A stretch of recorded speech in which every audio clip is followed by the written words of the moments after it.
Welcome to another episode of Lima Shenanigans in 1977. It's either Wednesday or Saturday night, and you know what that means. It is time for your All Elite Wrestling Event Center report. And now here is the man to give you that report. He is All Elite, Eric M. Lima. Thank you very much, Mr. Announcer, sir. Well, hello there, everyone. Welcome to yet another episode of Eric Lima Shenanigans in 1977, episode 1991, 1991. What a strange year for me that was. A lot of things have happened, but I would say what stands out for me in that year was when the Twins and the Braves went to a thrilling World Series Game 7, which was won by the base hit from Gene Larkin, scoring Dan Gladden to have the Twins win their second World Championship in 4 seasons. As they know, they won their first championship back in 1987 against the St. Louis Cardinals. So there's that. So, yeah. Also, and 1991 was also the year of the rookie for the Twins, Chuck Knobloch. Remember him? Chuck Knobloch? Can't believe it. Anyways. So, how's everyone doing tonight? As you know, it's 10:30 p.m., 10:35, January the 29th, 2025. As you know, we are halfway through the week, and it's the final week of January, as you know, going into February to Saturday, the Royal Rumble. And as you know, we have a lot this week to do this weekend about that, so I will address it afterwards.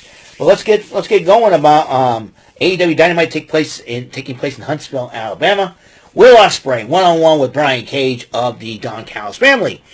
And Don Callis, who is probably has been an annoying wrestling personality since he had hair, and back in 1997, interrupts the beginning of the matchup to say, "Hey, look!"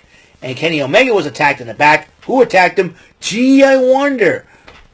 As you know, you probably didn't see Konosuke Takeshita and Kyle Fletcher with him. I put 2 and 2 together. It was Takeshita and Fletcher.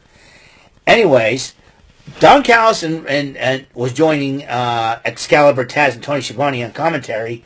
Gets involved during the matchup, and so did Lance Archer. But despite all that, Will Ospreay picks up the victory, and the Murder Machines decide to attack Archer after the matchup. Here comes Kenny Omega coming to his aid with to Ospreay's aid with a steel chair, and then Takeshita and Fletcher attacking brawling with both Ospreay and Omega, and then the Murder Machines came back in the fight and stood tall.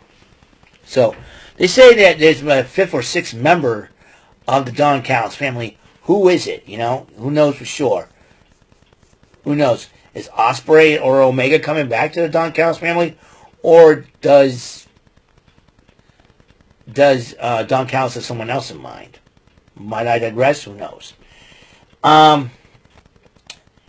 Renee Paquette tried to interview Swerve Strickland in his locker room, but he wasn't there. Adam Page was looking for him. Couldn't find him, but he runs into MJF instead. And Renee Paquette goes, "You know what?" She asks MJF about Jeff Jarrett. And MJF decided to behave like a slapnut as usual. That Beavis-looking butthead, MJF. And then Powerhouse Hobbs addresses Big Bill. He said, "I'm not medically clear to compete. Well, once I do, I'm coming after you." Jeff Jarrett went one-on-one with Claudio Castagnoli with the stipulation that if Jeff Jarrett wins, he gets shot at Jon Moxley's AEW World title. And Wheeler Yuta, a.k.a. the Quantum Ranger on crack. If you look up the name Dan Southworth, Quantum Ranger, and you see look at Dan Southworth's face, and you look at Wheeler Yuta. Wheeler Yuta looks like the Quantum Ranger on crack. So, anyways, and then while Wheeler Yuta gets involved with the steel chair now, Jon Moxley attacks Jeff Jarrett during the matchup, giving Claudio Castagnoli the victory. And then MJF comes out and he says, "I got something to say," and he punches Jeff Jarrett using the Dynamite diamond ring on his pinky, And then he grabs the microphone and says, I should respect my elders. He said in a sarcastic way. But that doesn't... And that means I cannot say I told you so. And he drops the mic. Seriously. He says, that guy's a jerk. MJF is a Beavis looking butthead. There's no doubt about it. Anyways. Then Renee Paquette interviewed Ricochet, and she informed Ricochet that Swerve Strickland cannot come out during the matchup with his matchup against AR Fox. Gee, I wonder why. That if he does, the matchup between Swerve Strickland and Ricochet next week in Atlanta is off. And Ricochet was happy about that. And I would say, listen, if I was told that, okay, I got to fight somebody, and I'm going to fight somebody, but I cannot interfere in their matchup, or else their match with them is off. You know what I could have done? I could have played mind games by going after their property instead. You know what I mean?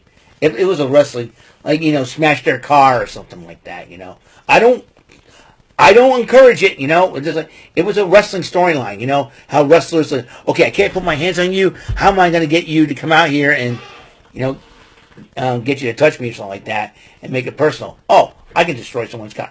I'm not going to do that, I'm not really going to do that in real life. But if I were Swerve Strickland, that's what I would have done.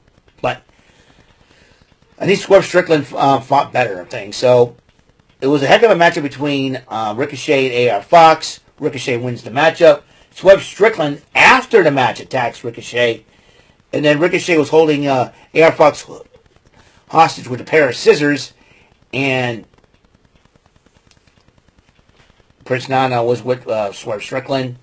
And then, here's the deal. Ricochet has got no set whatsoever.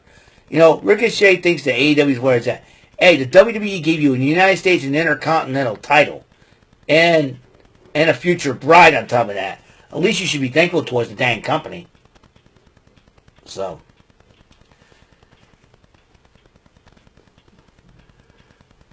Goodness sakes. Anyways, excuse me for yawning. And then you get the New York Minute with the Learning Tree. Chris Jericho is plugging his new movie called Dark Match. And also Big Bill addressed Powerhouse Hobbs. Bye, guys. Whatever. We adore Jericho. And then they had to close up with Renee Paquette. And John Moxley says, you want to see the title? Was it the petting zoo? Are you kidding?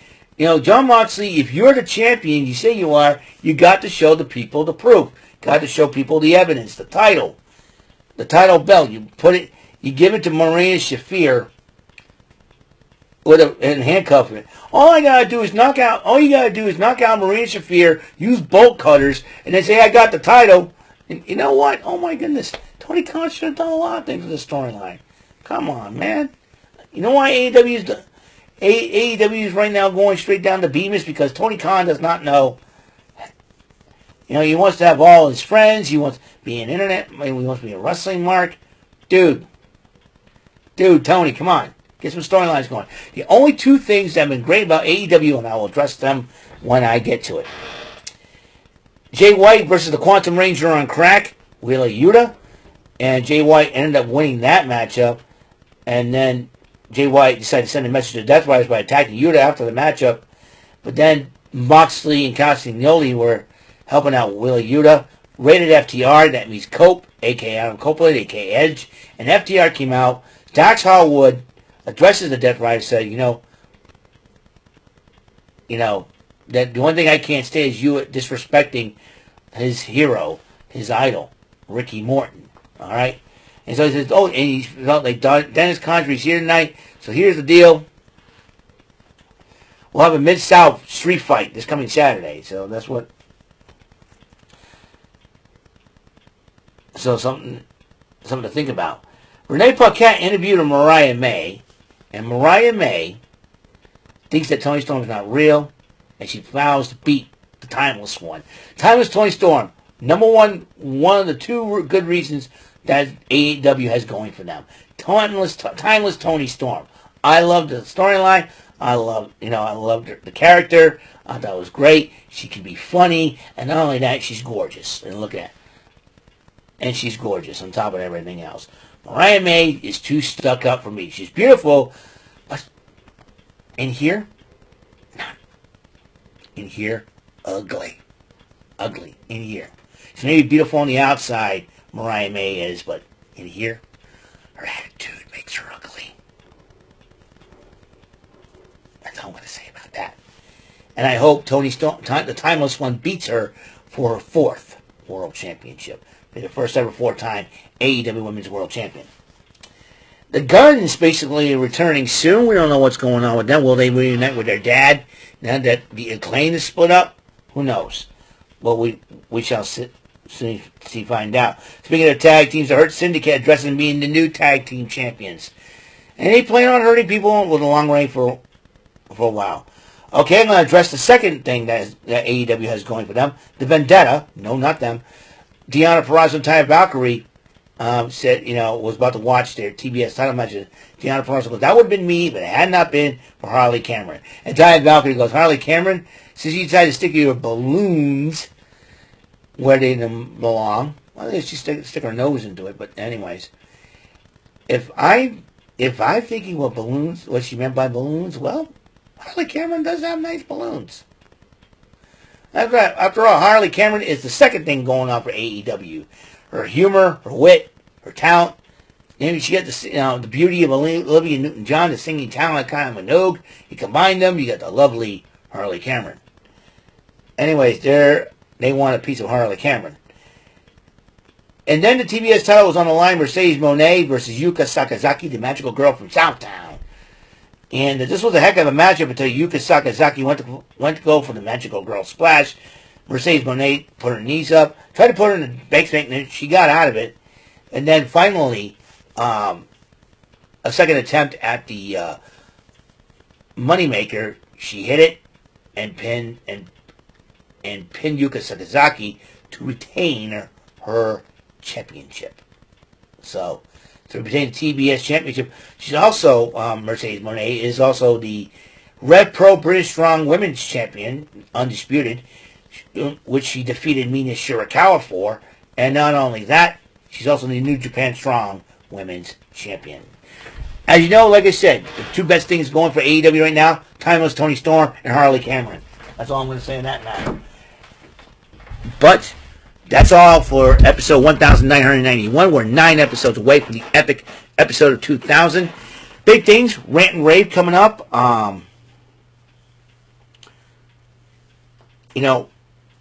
Rant and Rave tomorrow night, 8 o'clock.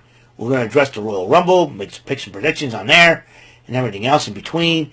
Also, you got, for me, on my channel here, Crush Your Luck and TNA Impact. And then Friday, we got Bullseye, SmackDown, we got Chillin' with Jordy, and then Saturday we got Card Sharks, we got Collision, you got the Royal Rumble. Lots of crazy things happening over the weekend. And we might do some collaborations between two podcasts, probably the Mark's podcast with my buddy House of Rebellion himself, Dan Rodriguez, and our Right and Rave podcast. We're going to have some fun. I'm hoping to have some fun, and we'll be very, very good. So, excuse me. So that's all the time we have on the show. Again, episode 1991, 9 episodes away from the epic 2000 episode. We're halfway through this week alone. I got 2 more days of work, tomorrow and Friday. As you know, I have Saturdays off, so very thankful for that. Thank you for tuning into the show, and I hope I'll see you on the next episode. Until the next episode comes rolling around, Mr. Announcer, take us home. That is all for today's episode. This is your announcer speaking for Eric Lima Shenanigans of 1977. A Big Beefy E, do it for Bob Saget Productions, and in association with A Raven Bofa Telepictures and Distribution. Thank you for watching today's episode. Tune in next time for another episode of Eric Lima Shenanigans of 1977. Goodbye for now.